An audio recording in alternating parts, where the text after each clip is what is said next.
Why was Brownsville's former fire chief fired after he was found not guilty of computer security crimes? Good evening. Thank you for joining us. I'm Brenda Medina.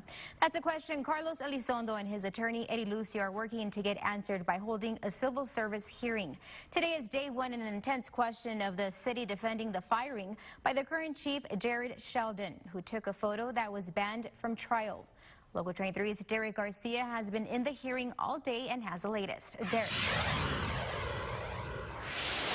Hey, good evening, Brenda. This civil service hearing is essentially a trial in and of itself because Carlos Elizondo is having to defend himself and the actions he took while he was the top dog with the Brownsville Fire Department. That he does not deserve to be in the civil service. Today, attorney Eddie Lucio and his client Carlos Elizondo were hoping to get clearer answers as to why the city of Brownsville terminated the recently acquitted former fire chief after a jury cleared him of any wrongdoing in a criminal indictment for accessing the fire department's database while on suspension. But instead of getting answers, he's having to defend the former fire chief all over again, only this time in front of the Civil Service Commission, who will ultimately decide if he gets his job back and all of the benefits and back pay.